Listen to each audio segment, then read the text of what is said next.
He was being picky there for a while. Did you see what he said in the chat room? I will not record without this permission. Scuba Obsessed, the weekly podcast. We talk about all things scuba diving, from cool new gear to places to dive and scuba news.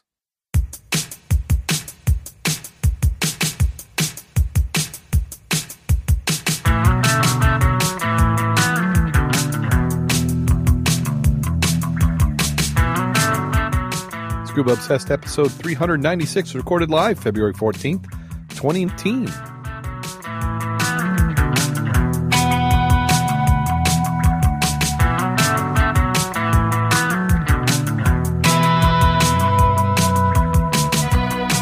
Welcome back to Scuba Obsessed. I'm Darren Gilson, coming to you from the southwest side of the great state of Michigan. We're joining me this week. We have Mac, the dive mentor. How you doing today, Mac? I'm doing very well. I'm glad to be here. And this is a kind of one of our in-between spots. We've had, since we recorded 2 weeks ago, we've had warm weather, cold weather, warm weather. I'd say we're kind of in the, probably a little bit warmer than normal for right now, February. I heard it was, like 40 degrees today? Did it get that warm? I knew it was at least above freezing. You can tell when you walk out and the snow just has that sound where it's a little squishy. Well, I was out Saturday doing some pictures of the piers and the beaches, and the wind chill, it was 10 degrees. Brr. So 10 degrees to 40. Been up and down like this. Yeah, kind of an unusual year with this weather. I was thinking we were all gonna have super huge amounts of ice being built, and then we had that warm streak for a couple days. Thank goodness. They're still saying that the Great Lakes are fairly well ice covered. It's broken up, I think, in the south half of Lake Michigan. Yeah, I was flying the other day and put some pictures out. I did a little synopsis for a month, what it looked like for a month, and captures like every other week, and went from nothing to dusting to the shoreline building up to nothing to, oh my God, I had 3 feet of snow. And then I got to go flying, and then you could see the buildup of the ice out probably up to a mile past the piers. You went south, and then it was less when you went north. Then we had that deep freeze again, and that expanded that out for another half mile, but it hasn't been really, really thick, and it hasn't been more than a mile and a half. Yeah, but who knows? You've had a lot of beach climbers, though, and that kind of ice, I would be scared to let my kids walk out there. Oh, no, my rule, unless you've got everybody blessing it, saying it's fine, is just stay off.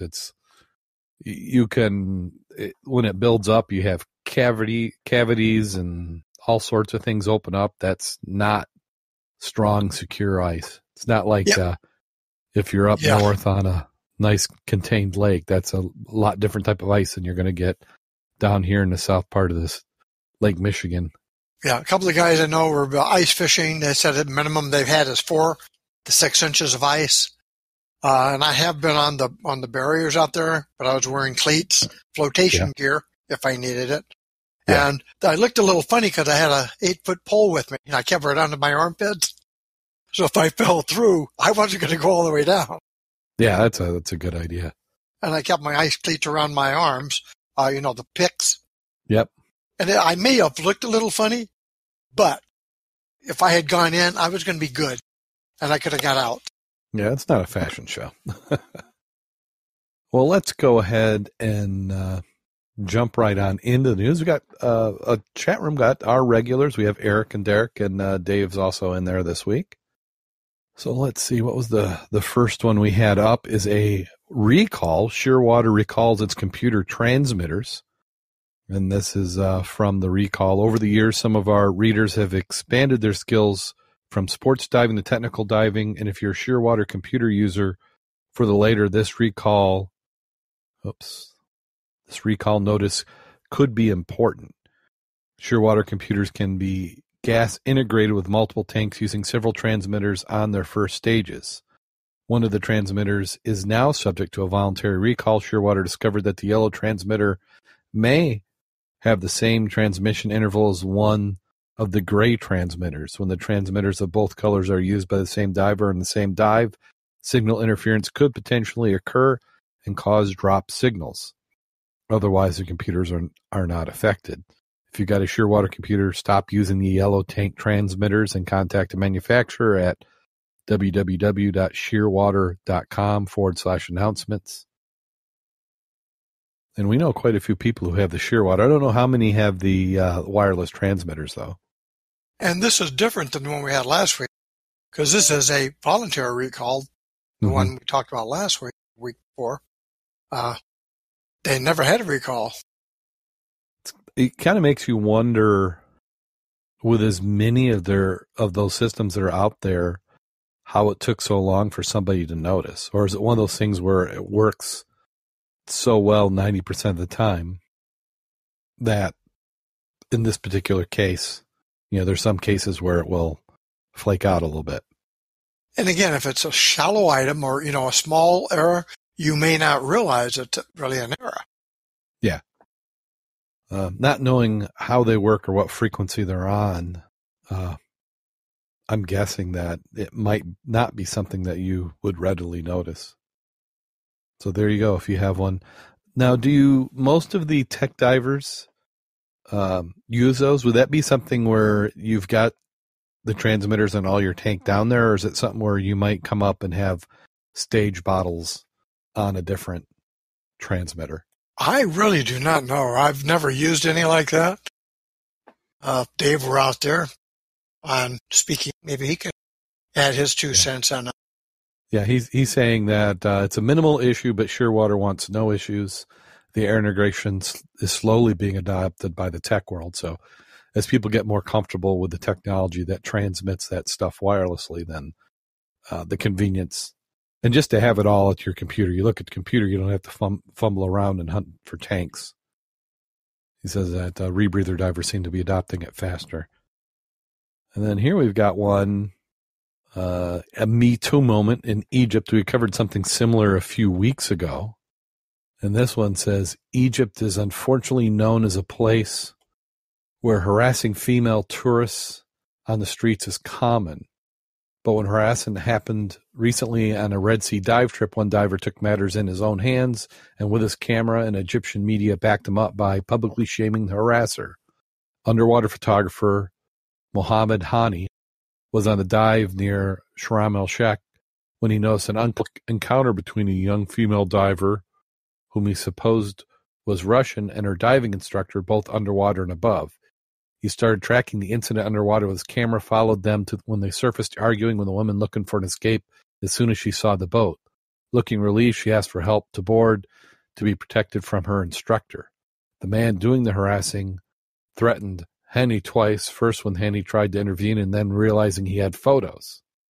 Hani took the photos to the Arab news channel, saying he had chosen to expose the man so this company could deal with him legally in order to preserve the reputation of Egypt's tourism. Al-Arabi, and that's not correctly pronounced, I'm sure, published Hani's photos, and kudos to both for exposing the harasser and making them think twice before they get grabby. So that's sounding like... Go ahead. Must have been pretty obvious and blatant if it's on the video also. Well, that's what I'm wondering.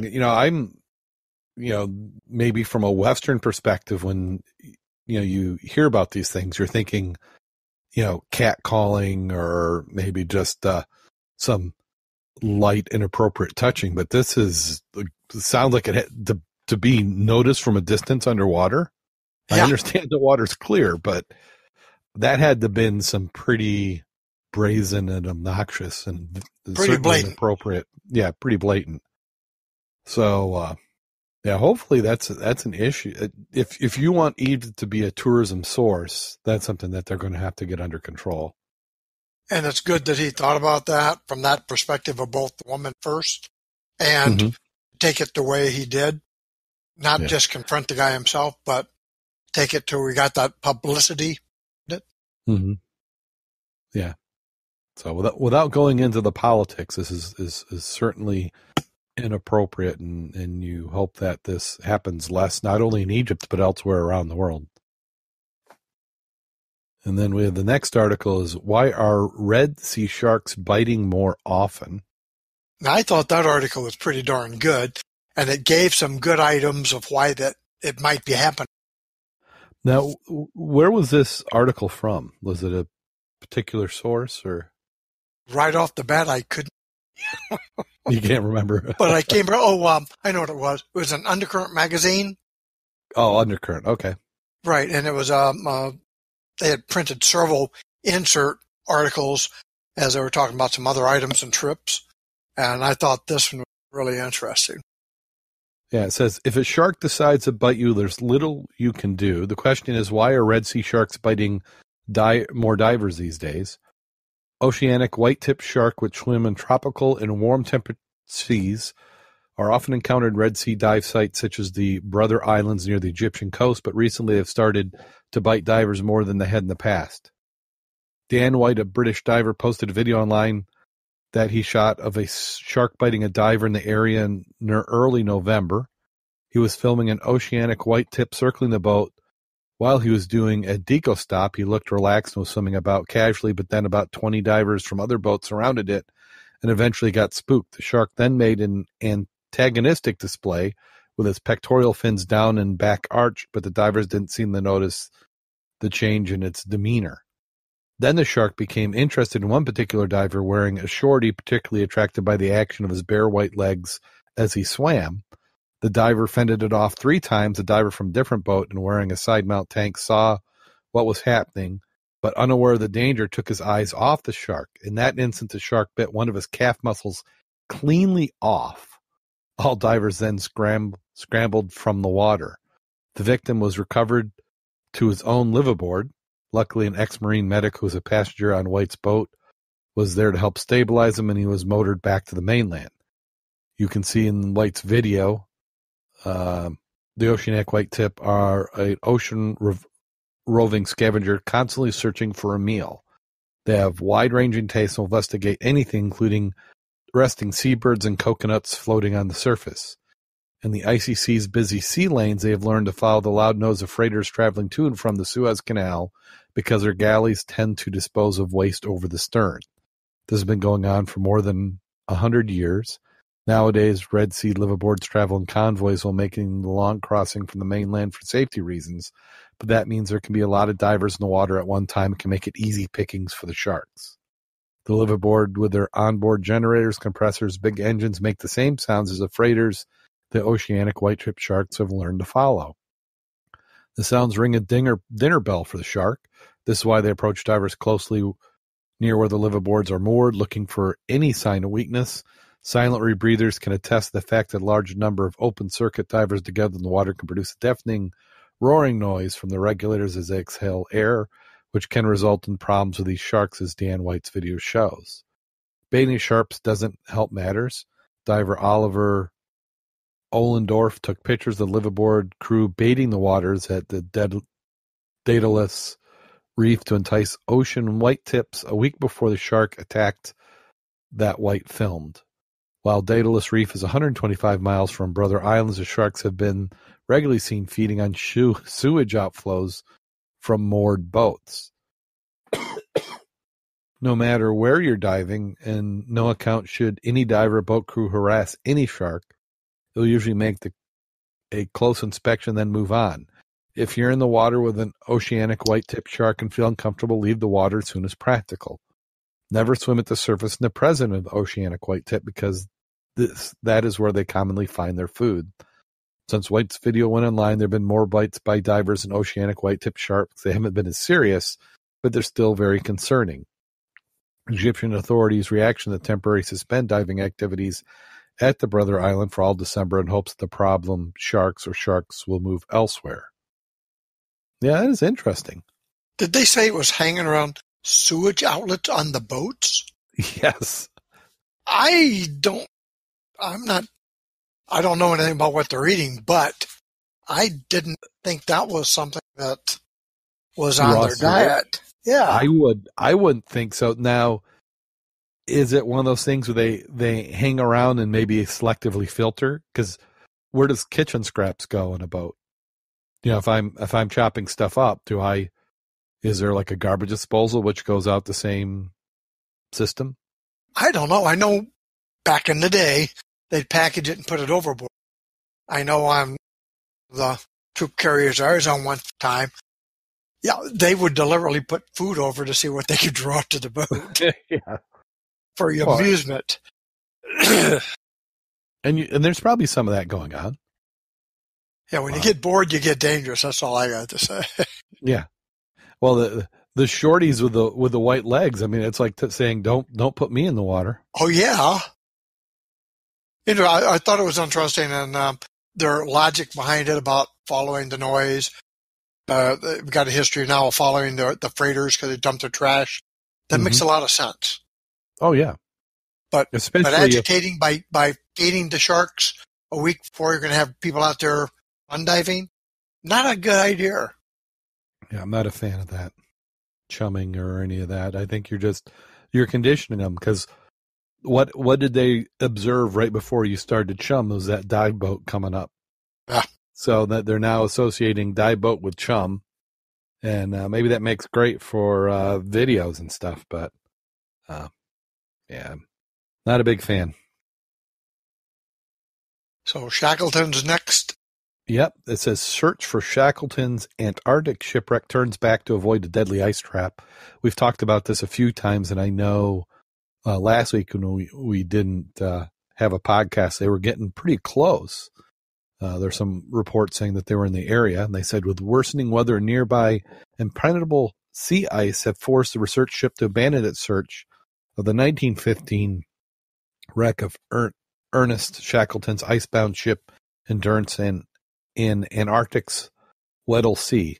Inclement weather and heavy ice also caused the loss of one of two autonomous underwater vehicles that had spent several days searching for the wreck on the seafloor. AUVs were transported by South African polar research ship, was it Agulhas 2? The exhibition team announced February 14th that they had abandoned the search for the wreck, and the Agulhas 2 is now returning northward to the edge of the Weddell Sea to avoid being trapped. As a team, we are clearly disappointed not been successful in our mission to find the Endurance, said British maritime archaeologist Menson Bound, the director of exploring phase of the Weddell Sea expedition.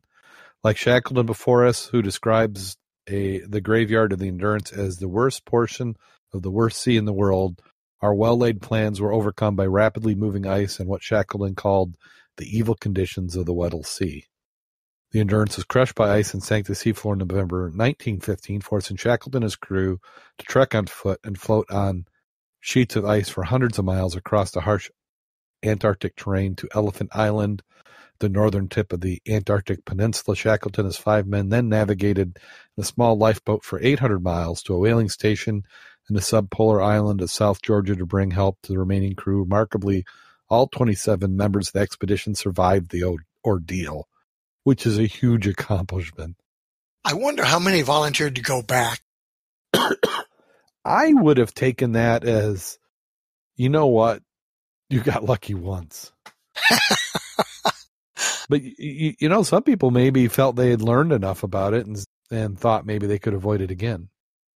Look at that photo of that research vessel there.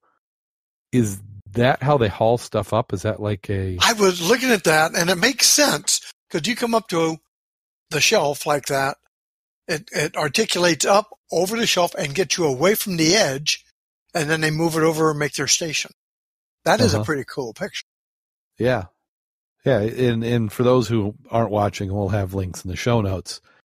It looks kind of like something you'd almost see in a fishing boat. You know, like they use to pull, you know, crab pots on or off. Mm-hmm. But this is a much, I don't say much larger. Yeah, it's a pretty significant vessel. It's got a helicopter pad at the aft end, and yeah, that's interesting. I didn't realize that the Endurance was 9,800 feet underwater. Oh, I didn't either.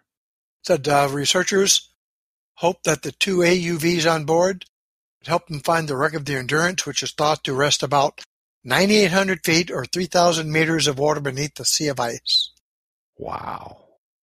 Yeah, because I thought they had somebody had thought that they had found it, or maybe they had seen part of the wreckage.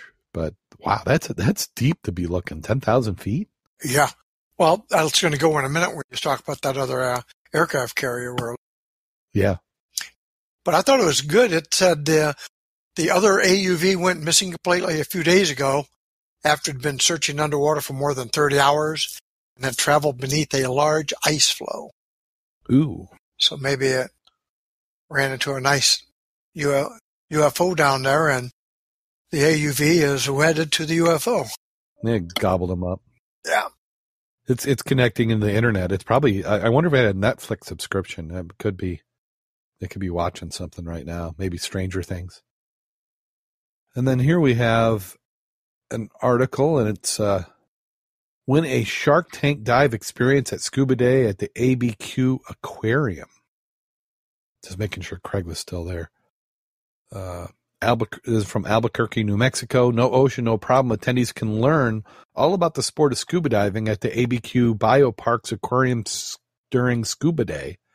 The event will take place February 16th from 10 a.m. to 2 p.m., and visitors will take part in special activities, including a narrated Shark Tank dive at 2 p.m. The public will also be able to sign up to become members of Albuquerque's Dive Club, the Desert Divers, in addition to learning about local diving sites. Guests are also invited to enter a giveaway for a dive at the aquarium's own Shark Tank. Winners must be scuba certified in order to redeem their dive prize. Winners have 1 year to redeem it. So I'd like to do that. Yeah, so if you win it, you have to become certified if you're not already to redeem it. So kind of a win-win. You get a new diver out of it, and they get to go in the Shark Tank. I like the idea of visibility in warm water this time. Yeah. It's a nice tank they've got there. If that's a photo of the tank, I'm assuming it is. Yeah. I wonder if you win if you still have to pay admission. Yeah, sometimes. Well, it said the special event is included with regular admission. I think what they're referring to is that you get to go to the area where they're doing the tours. And then here's an article, and I'm not sure what this website is, and it looks kind of spammy, but it is from a website called thefrisky.com. Woohoo! Yeah. And it says why you should go scuba diving. Self-care is incredibly important, especially in the times we're living in, where we are focused on stressful situations on a daily basis. Now, one of the best forms of self-care is finding yourself a hobby to enjoy that will give you additional strength to move on through what lies ahead. If you ask us, traveling is one of the best things to invest money in, as nothing can replace the power of meeting new cultures and new people.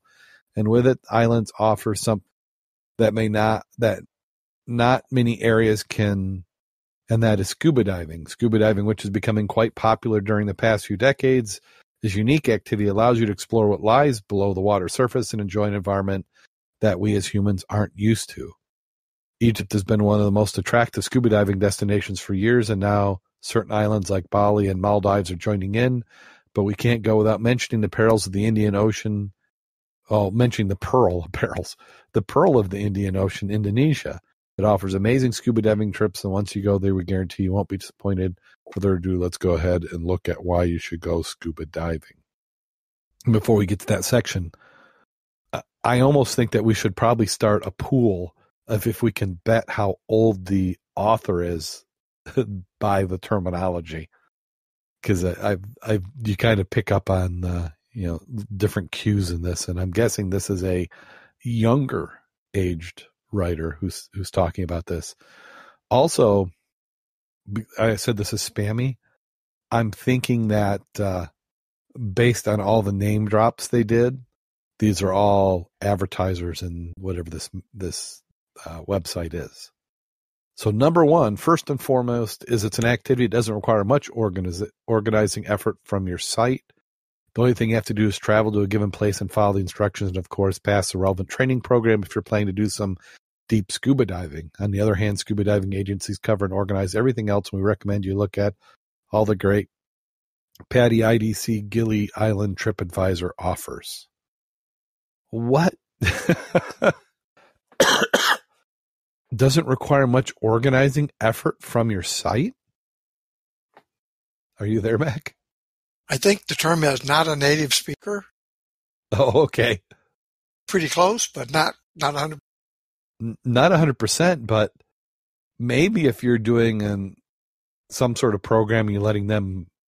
Yeah, I guess it depends on how you're diving. It doesn't require much organizing effort. Yeah. I think you're right. They're not a native speaker. Okay, number 2, along with that, scuba diving allows you to explore unknown marine life and provides an experience like no one else. And wherever you go, you will have different experiences and see new things, whether you're taking a dip in a cold northern sea or enjoying tropical waters in the Indian Ocean and Caribbean. You're sure to have an excellent time exploring what lies down below. In the end, only 30% of our planet is covered by land, and you know what that means. It means you have more than 70% of the Earth's surface to explore doing diving. Sure, okay. Along with that, one of the most Zen experiences you can have once you're underwater is that no one and nothing to distract you, no traffic jams or people calling, just you and the sound of your breath, and yes, the beautiful forms of life around you. Now, they've actually got something. Number 4, you'll experience how it is to be weightless and feel like you're part of marine, as you will not have to come back to surface for air every few minutes. You'll be able to completely relax and let your mind roam free. Yes, I'm certainly agreeing the not native speakers.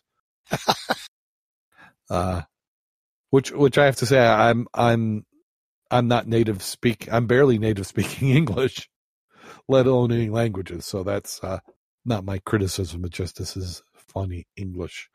Last but not least, you'll be meeting a lot of like-minded people, forming bonds that could last your lifetime. It's not a rare case that people find their soulmates on scuba diving trips, and the IDC Gill Island Scuba Diving provides a variety of options to support your social experience. I think we figured out who sponsored this. You think? Yeah.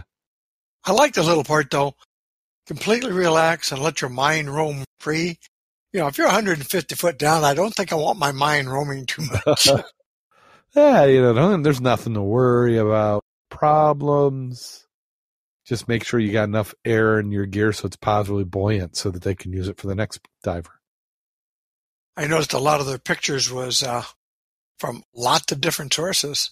Wikipedia, dive tours, Scuba.com. Well, I get requests all the time on our website of people wanting to do guest spots. You don't have to do anything. We'll just send an article and you just publish it. You get complete approval. And we don't do that. We don't do guest spots on our website or blogs or posts or anything. That's why we're Patreon supported. But that when you come across these articles and magazines, that's what it is. Somebody from that, right there. You've identified the name drop of that dive shop, which is they're giving a TripAdvisor link, but that's who sponsors it. That's they may not know they're sponsoring it. That's the thing, is that somebody called them up and said, "Hey, you want to get more positions or more business?" So they bought some sort of package, and somebody wrote this article, and I bet if I copy some of these sentences and put them in Google, we'll find 10 or 15 instances where the same article is showing up. Because that's the only reason why you'd be using these public domain sources for images, because you don't want to pay anybody. So there you go. But I agree, everybody should go scuba diving. Yeah. The author's name is Peter Makanos, which, is that like a Greek name? Sounds Greek to me. Yeah. But let's see this. Gill Islands TripAdvisor. Okay. I'm going to bite and click on it. Let's see where that is out of. Indonesia. Yeah. Indonesia. There you go. Well, 125 reviews, and they're all 100%. Yeah. So they got somebody who's managing, which makes me believe that a lot. Yeah.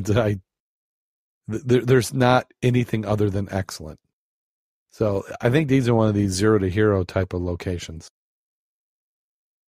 Yeah, some of the reviews are or cute. Well, I bet it's one of the requirements that if you're a student there, you have to write 3 or 4 positive reviews for them. So here they had 125 reviews. All of them were 5-star, not anything less than 5-star. And they're number 7 out of 47 on the tours in that area. So that lets you know that there is a lot of people gaming the system. Hey, name of the game. There you go. What is it? Buyer beware?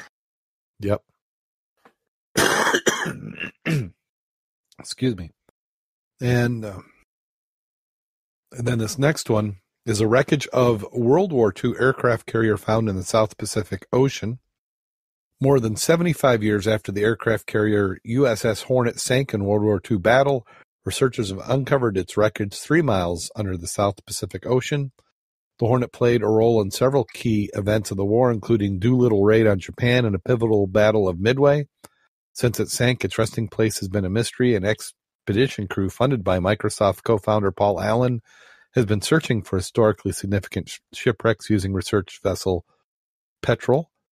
We had Hornet on our list of World War II warships that we wanted to locate because it's a place in history as the aircraft carrier that saw many pivotal moments in naval battles. Robert Kraft, director of subsea operations for Allen's company Vulcan, said in a statement, the team used data from national and naval archives, including a dive from an autonomous underwater vehicle to find the ship. They located it in the ocean around the Samoan Islands late last month. Photos released. Solomon? Yeah, Solomon Islands. Mm-hmm. Did I say salmon? You didn't say Solomon. Okay. Photos released by the research team show an anti-aircraft gun and other weapons in the wreckage deep under the ocean. Look how clear those photos are. I was going to say, did you notice the lack of vegetation? Yeah, very little. I mean, there's like some light sponges. Yeah. But that is for a how nice many shot, years? How many years has that been? 75. Yeah. 1942.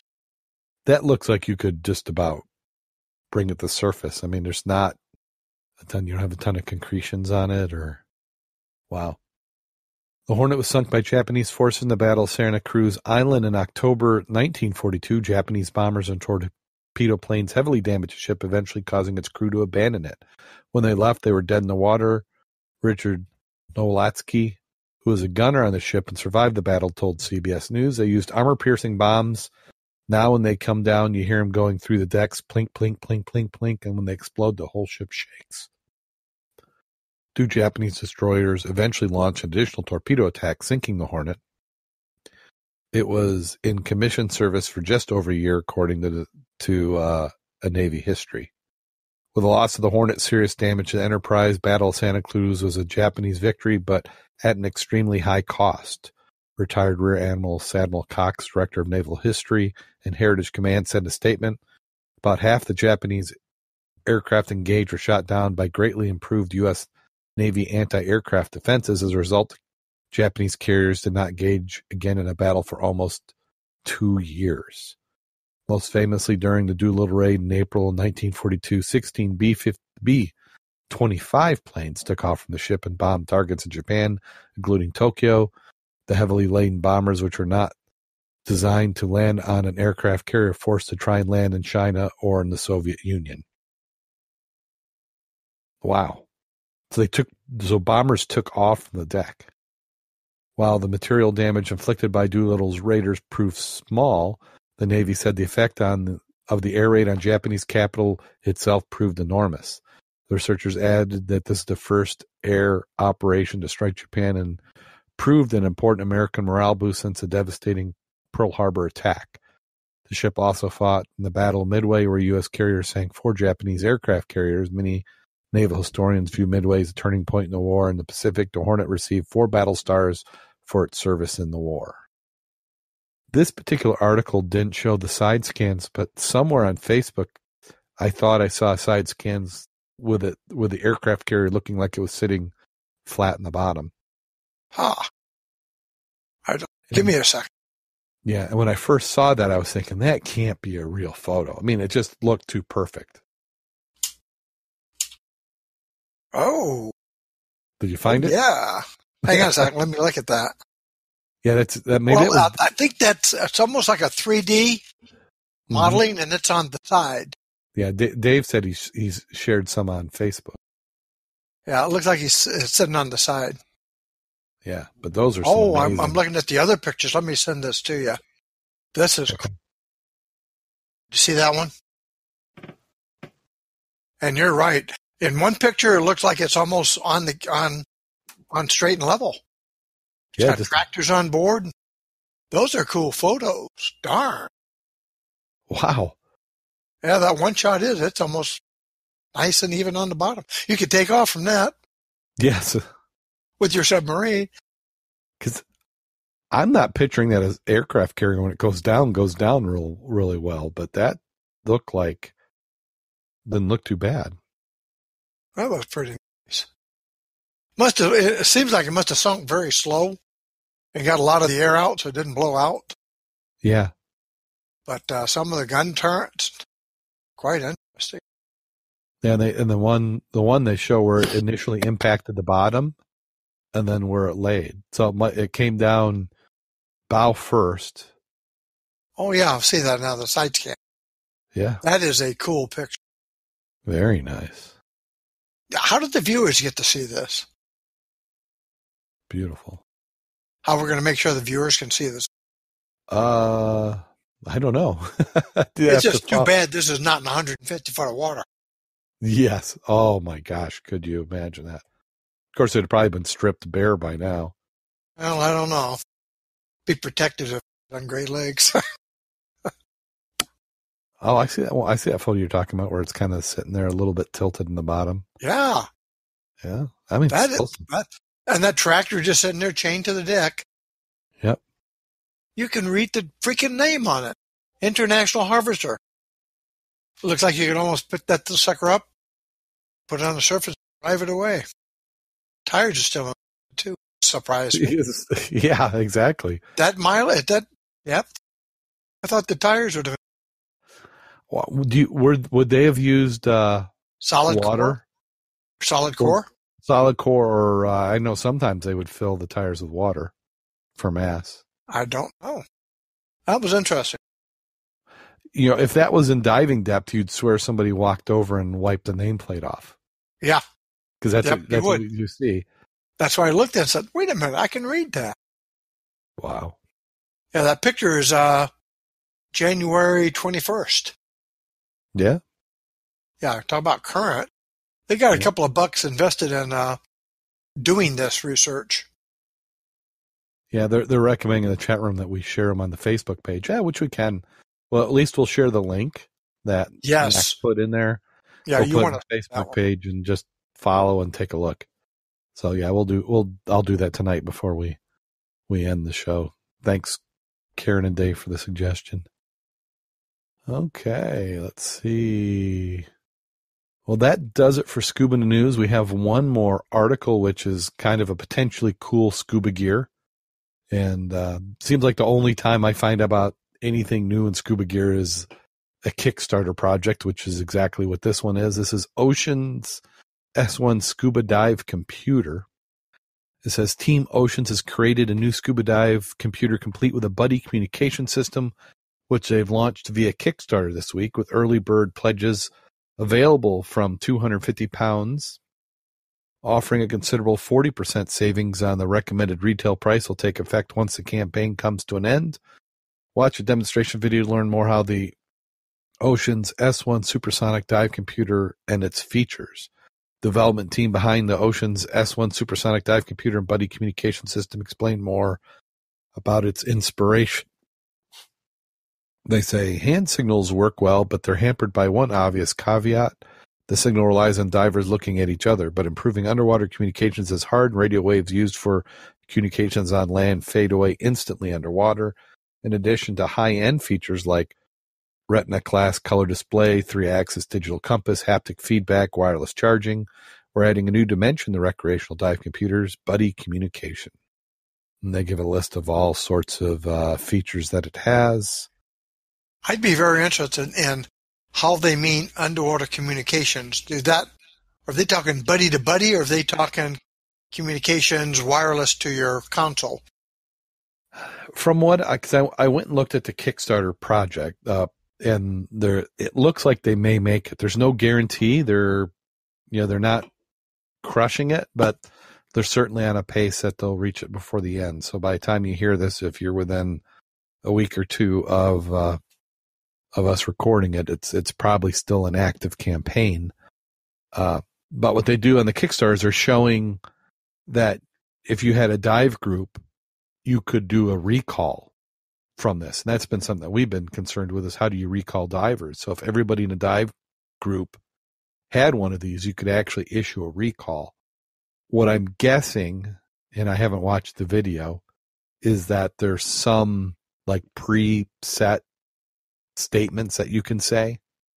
And it appeared to be point-to-point communication, so you could pick a diver and communicate specifically with that diver.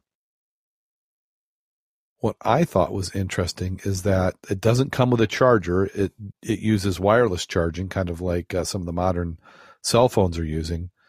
And it uses Bluetooth to get the log data out.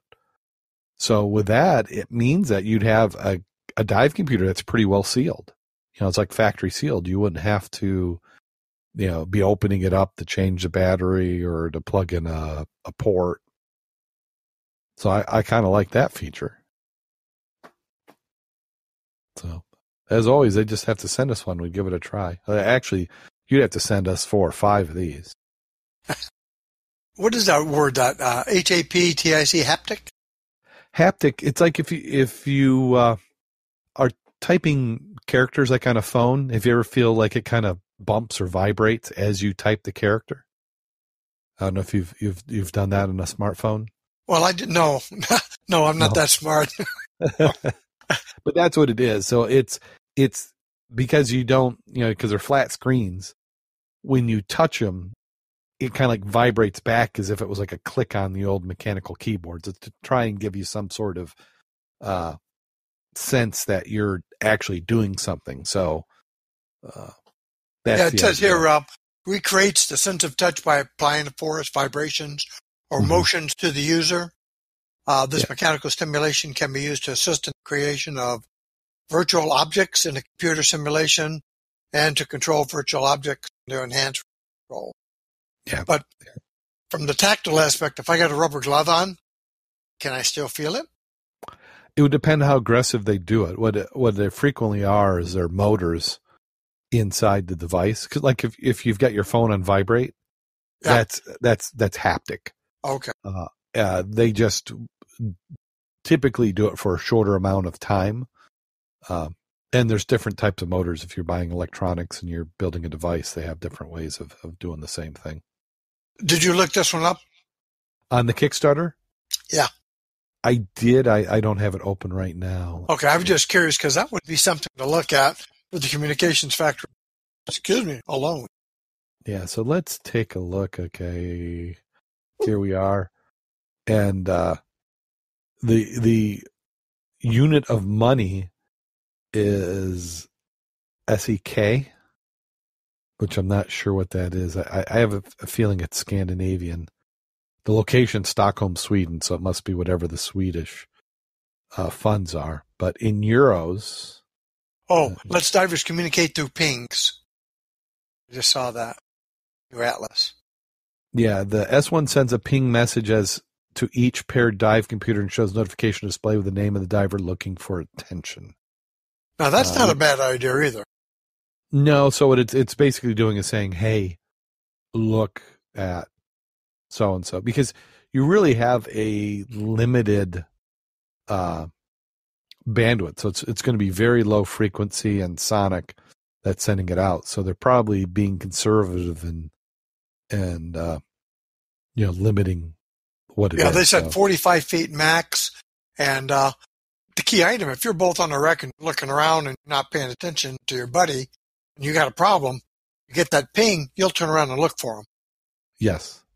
That's what I'm saying. That's not a bad.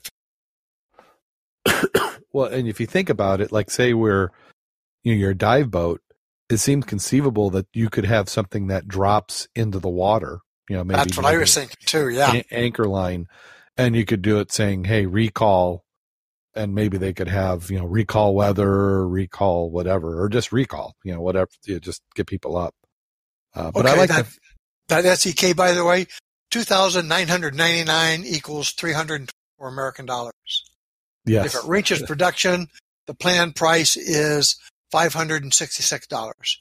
2 can be had for $756. So, 250 is not exactly what I was thinking. But, 566 could be. Yeah. Well, you buy 2, it's a lot cheaper.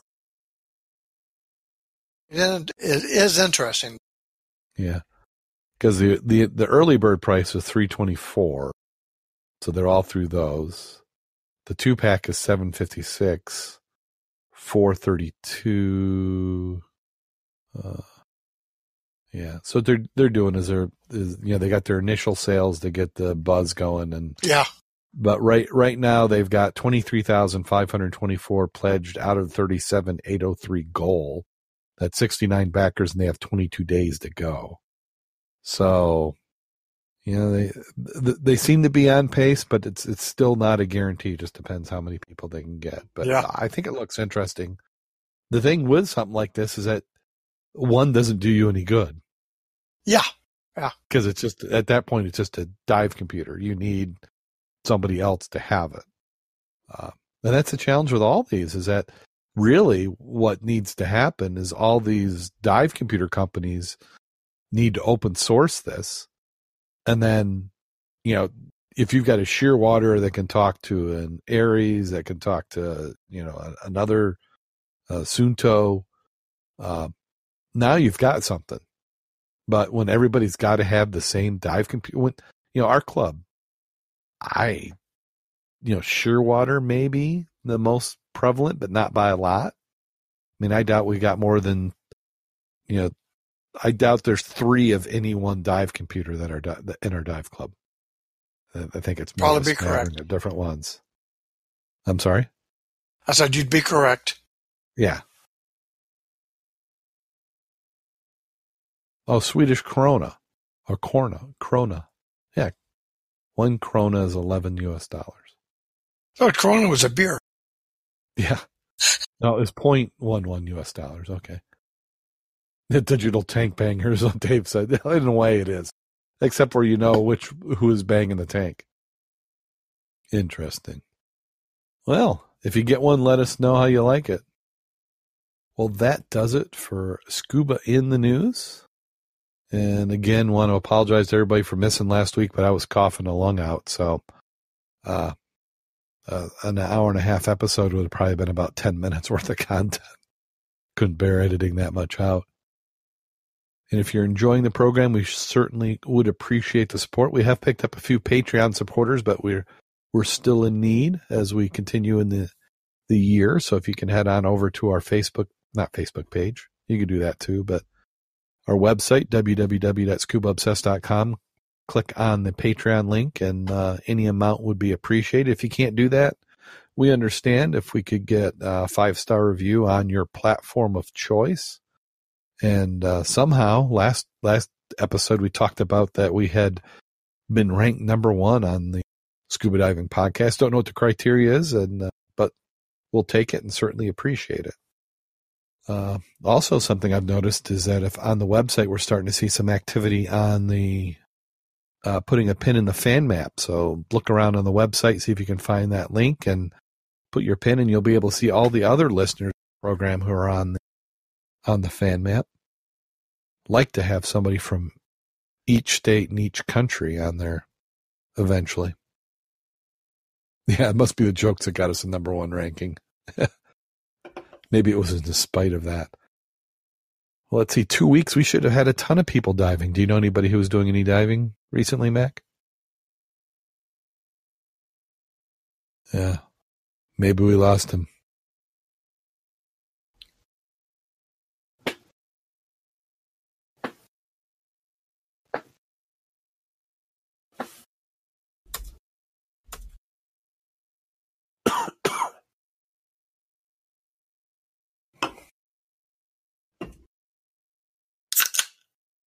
Or did I lose you?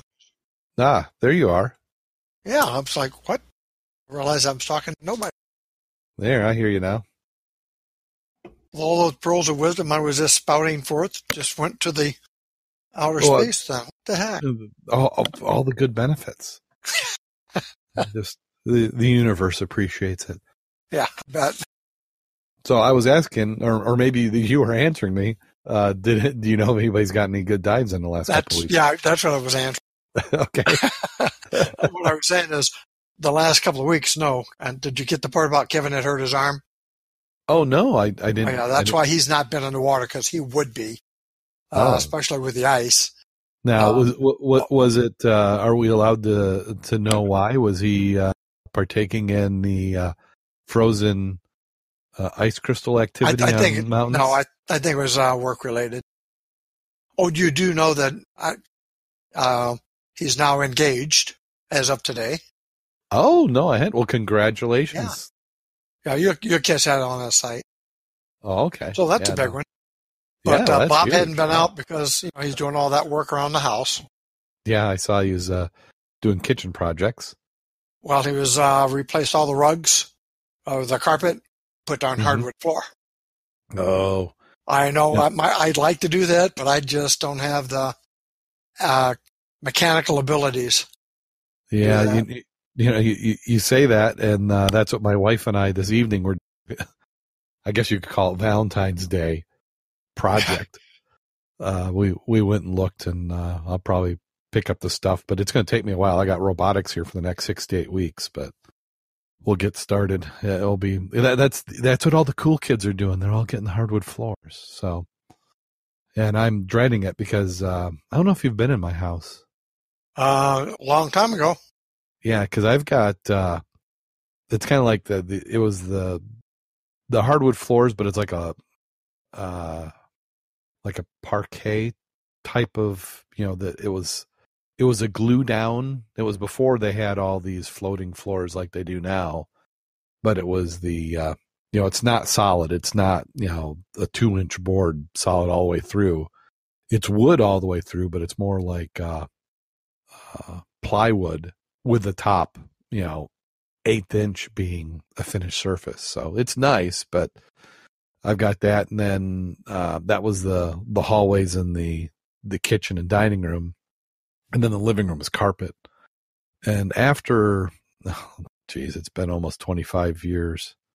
The carpet's looking pretty bad. It's a Berber, so it holds up, but farm kids and farm animals tend to take an impact on carpeting. So I can imagine. That will be my project. So that and painting, because you can't just do one project. Gotta do them. So all the paint all the kitchen cabinets and redo the floors and yeah. So yeah. So, but she's been a robot widow for the last 5 weeks so far. So I guess she's earned it. Dave's saying in 2 weekends we have thin ice dives, including some free divers. And then Karen said she got in the pool in Kalamazoo, and the SAS group got a couple in a group a couple weeks ago. Oh, congratulations for her house project. It looks like that's coming along quite nicely. As long as somebody shuts that damn door, or did you see the pictures of somebody left the door open again so the snow blew in through the front? Yeah, put a picture of that on. And then when she was plowing out that drift in front of her house, where the snow is higher than the snowblower, I've been there before. Yeah, where you got to so you got the shovel to knock it down so you can blow it out of the way? Just about. Oh, that's terrible. Well, yeah, she's sharing the photos now. So if you're not in the chat room, you're missing out. Some good shots in there. Well, do you have a safety story this week? Well, I don't have a safety story, but I did come across it's one of those items most of us already know, but I love Divers Alert Network. If you don't, if you're not a DAN member, you should be. And if you don't go through and read their articles and all their educational items that are available, you're really missing out. And you don't even need to be a DAN member to do that. Just get online and look up DAN. But one of the items I looked up here, and it's stuff that we already know, but it says the most common causes of out-of-air emergencies. And number one they always say it's always lack of awareness, not paying attention. Number one is diving too deep because your gas consumption increases dramatically. Your decompression obligation builds up. And aluminum 80 is not meant for deco dives. And running out of gas at depth puts you at risk for a long, hazardous ascent. Pretty much we know that. But diving too deep, if you maintain, look at your pressure gauge, watch your time, shouldn't be an issue, but lack of awareness. The other one is staying too long. Sooner or later, you consume your gas reserves. Determine in advance tank pressure, which you need to turn back, start your ascent. During the dive, actively monitor tank pressure, turn back on time. Absolutely. Number 3 is working too hard. Fighting a strong current, hunting, or lack of buoyant control affects your air consumption. Exertion at depth speeds up depletion of your tank. So if you're not accustomed to diving in strong currents, surf, seek training prior to, and definitely monitor your air consumption in these environments. And to do that, you better monitor your pressure gauge. So be air aware. Always check it. Check your buddy's gauge, at some frequency. Number 5 is ignoring anxiety as a factor. If you get nervous or a little tense, all calculations can be off. You can deplete your reserve tank much faster. It's like you're having vigorous exercise. So they say try to maintain normal breathing. If you feel anxious, keep a closer eye on your gas supplies because you are probably breathing faster than you had anticipated. The other item is don't start diving with less than a full tank. Regardless of how short an immersion you may contemplate, start your dive on less than a full tank they're recommending. Never descend to retrieve a lost piece of equipment or anchor if your tank is nearly empty. And quite often, everybody gets on board with 500 pounds. Darn it, the anchor snagged. Who's going to go get it? Well, yeah, we've all done it, but that's not the smartest way to do it. The other one was not opening the tank valve all the way, especially as you go deeper. It gets harder to breathe. You can usually check that by looking at the swing on your pressure gauge. Are you getting a swing? Because you shouldn't. Frequent depth change and BCD achievements. If you're yo-yo diving, you're increasing your air consumption. So you may be looking at your clock, but if you've been using that, you're not good at depth control, you're wasting your air. Omitting pre-dive checklist and buddy check. Use a printed checklist, prevent mental lapses. Mental checklist is an oxymoron. And the last it said was equipment issues. Gas consumption can be affected if regulator is too hard to breathe. Secondary regulator has a slow leak. Regulator starts to free flow due to freezing or debris. And in fact, we talked, the divers had a little comment on the club site the other day. He was in the St. Joe River, less than 10 minutes. Good regulators, recently serviced, free flow. And I've always had more free flows in a river, in the ice, than I ever have diving in a lake or something under the ice. But those are 10 items they talk about as the most common causes for out-of-air emergencies. All very good points. Yeah, what's the saying? If you've got air, you've got time? Yep. I think most of us have been there back in our younger days when we didn't pay attention like we're supposed to, like we just mentioned. You get down there and you realize that it's dark, you're cold, you're not exactly sure where you're at, and you're already at 500 pounds when you should have been by the anchor line. That gets you apprehensive, and that leads to that little item called panic. Yes. Yep. So keep calm, figure out a way to safely ascent. If you're diving with a buddy like you should be, use the appropriate signals and head on up. Best of chance is to not be in the situation in the first place. Yeah. But I know a lot of us have been the situation where you finish the dive, anchor is caught, and it's like it goes down. You already got a possible deco behind you. You're building that up, and do you even look at the anchor when you went down? How badly is it snarled? Oh yeah. So you're about ready with the joke of the night? Yeah, I think so. I think if we're to that point, got anything you want to plug real quick before we get going? Well, or if you're going around here, I think there may be a few people traveling down to Our World Underwater on Saturday Yes. and Sunday. Yes. I won't be able to make it because I've got a robotics scrimmage and we're getting to the end of our build season, which we got to put the robot in the bag. Next Tuesday, I think it is.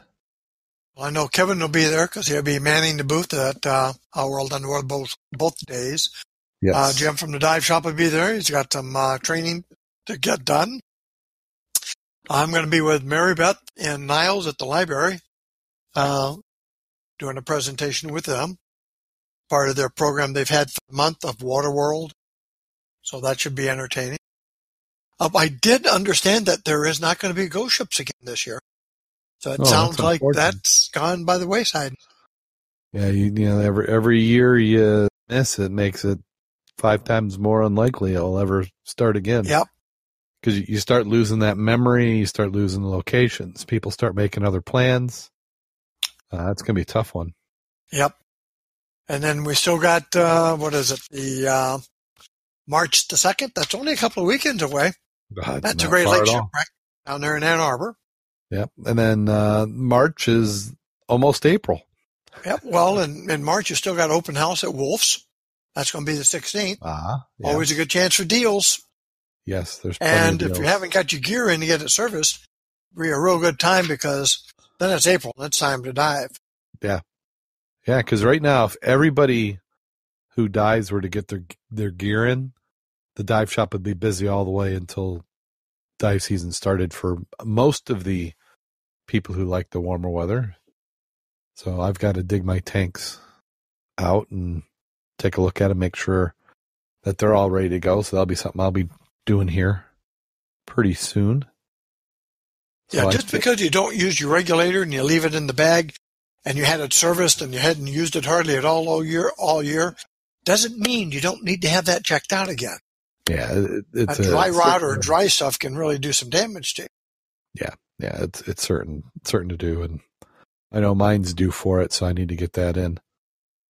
Well, I think we're to that to that the time of the show. Are you ready? I am sitting down. Okay. Here we go. We have a biologist, a chemist, and a statistician are out hunting. The biologist shoots at the deer and misses 5 feet to the left. The chemist takes a shot and misses 5 feet to the right. The statistician yells, "We got him!" I don't know. I guess maybe that was a big data thing. It must have been, unless he shot it down the middle, but never said he fired, so I don't know. I'm waiting for the punchline there. Oh, you don't want me to explain it, do you? Well, you said we got him. Well, because 5 feet to the left, then 5 feet to the right, it averaged out that it would have hit him. Well, if okay. From that aspect, yes. Okay. Maybe we need a different one, I guess. You got another one? Well, let me see. I'll take a quick peek through here to see. Be a glutton. Oh, some of these are a little obscure. Yeah, this one and kind of in the cold weather. It might be a hard one to get. It said, "Did you hear about the man who got cooled to absolute zero? He's okay now."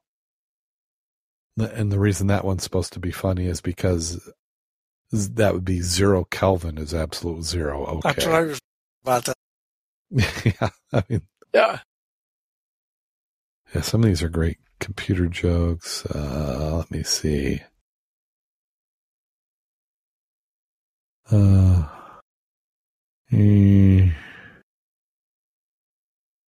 We can save one. You think we could save one? Yeah, we might.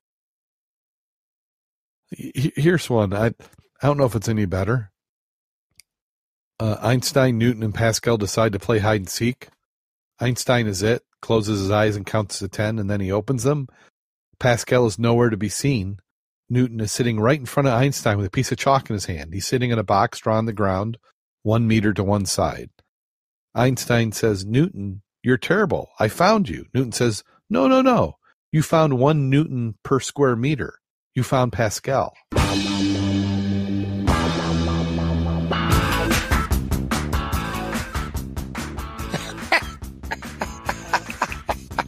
Okay, that one I like.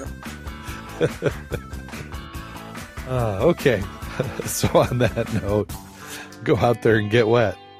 And stay safe.